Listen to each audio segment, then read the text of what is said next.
Merhabalar, ben Mali Müşavir Güven Ayyıldız. Bugün sizlere Türkiye'deki şirket türleri ile şirket kurulumuna ilişkin kısa ve yararlı bilgiler aktarmak istiyorum.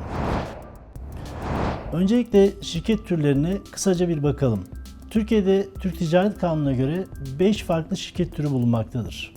Bu 5 şirket türü sırasıyla anonim şirketler, limited şirketler, kolektif şirketler, komandit şirketler ve son olarak kooperatiflerdir. Türkiye'deki şirketlerin yoğunluğuna baktığımızda ise şirketlerin %82'si limited şirketlerden, %13'ü anonim şirketlerden, %4'ü kooperatiflerden, %1'i ise kolektif ve komandit şirketlerden oluştuğu görülmektedir. Girişimcinin şirket kurarken pek çok detayı kapsamlı olarak göz önünde bulundurması gerekiyor. Şirket esas sözleşmesi başta olmak üzere profesyonel danışmanlar eliyle şirket kurulması, firmanın geleceği ve ileride gerçekleşmesi muhtemel yatırımlar, halka arz, fon mekanizmaları, finansman ve benzeri girişimler açısından büyük önem taşımaktadır. Kuruluş aşamasında süreçlerini yanlış kurgulayan firmaların sonradan ilave maliyetleri katlandığını görmekteyiz. Ülkemizde en yaygın görülen şirket türleri anonim ve limited şirketleridir. Bu iki şirket türü arasındaki farkları bilmeniz, şirketinize veya projenize yapılacak olası yatırımı, ortaklar arası ilişkiler ile vergi avantajlarını, daha önemlisi ise ticari faaliyetinizi doğru şekilde planlamanızı sağlayacaktır.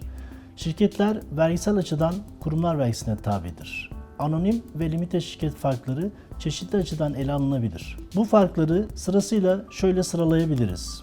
Anonim ve limited şirketlerde ortaklıktan çıkarma, ortakların kamu borçlarından sorumluluğu, pay devirlerindeki prosedür, vergi istisnaları, pay senedi basılması, tahvil ve ihtiva senedi çıkarabilme, tutulması gereken ticari defterler gibi konularda şirketlerin işleyişinde farklılıklar görülmektedir.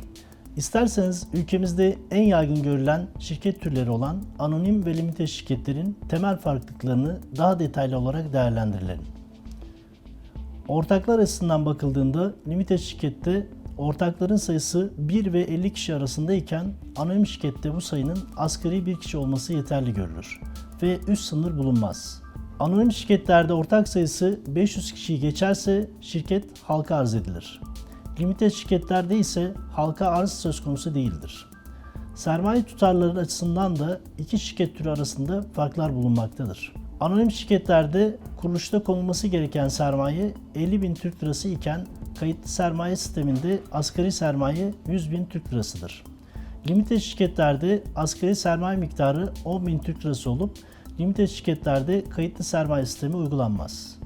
Vergi istisna farkları ise şirket türü seçiminde belirleyici faktörlerdendir.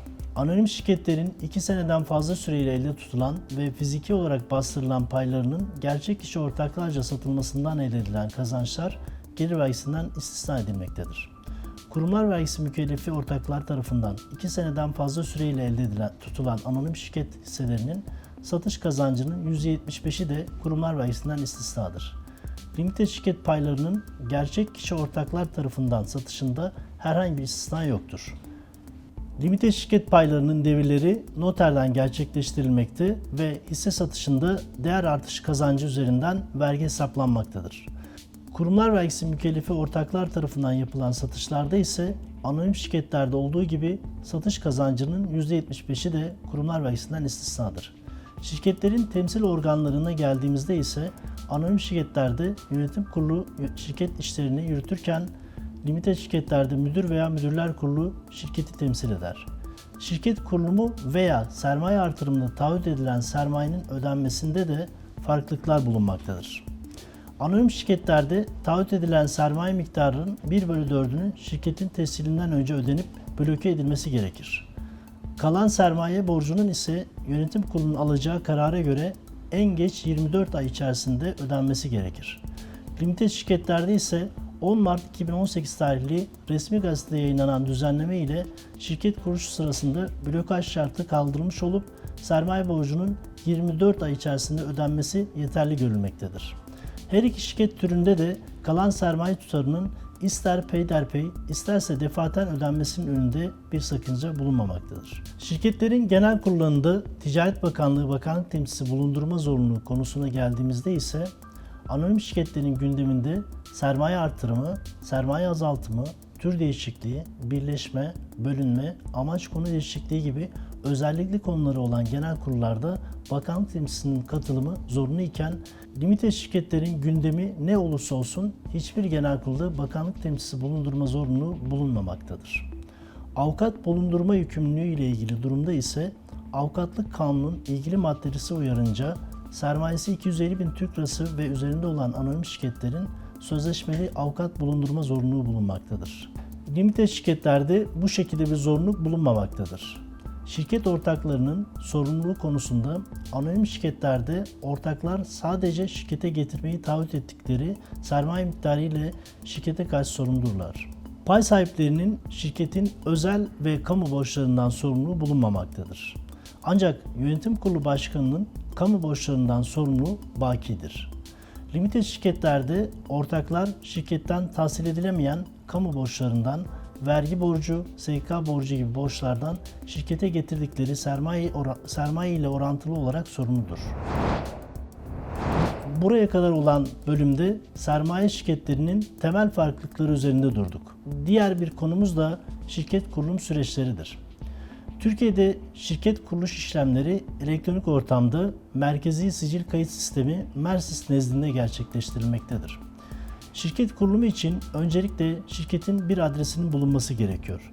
Sonra şirketin türüne karar verilmeli. Şirket anonim şirket mi olmalı yoksa limited şirket mi olmalı? Şirket türüne karar verdikten sonra ise şirketin ünvanının belirlenmelidir. Alfabemizde bulunmayan harfler ile yabancı isim ünvanlar ticaret sicilinde tescil aşamasında sorun oluşturmamaktadır. Şirketin sermayesi şirketin türüne göre farklılık gösterecektir. Anonim şirket olarak kurulacak şirketlerde asgari sermaye 50.000 Türk Lirası, limited şirket olarak kurulacak şirket türlerinde ise asgari sermaye en az 10.000 Türk Lirası olarak şekillenecektir. Şirketin ortaklık yapısı, ortaklık dağılımı ve yetki şeklinin de şirket kurulmadan önce belirlenerek MERSIS sistemine girişinin yapılması gerekiyor. Şirket ortakları ve yönetime girecek gerçek kişilerin telefonları, birer adet fotoğrafları ve mail adresleriyle ortaklara ait kimlik fotokopilerinin asılları şirket kuruluş aşamasında hazır bulundurulması gerekiyor.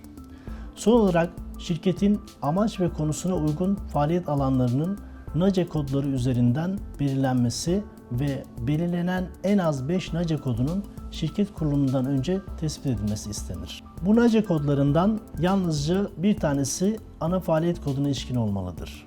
Görüşmek dileğiyle.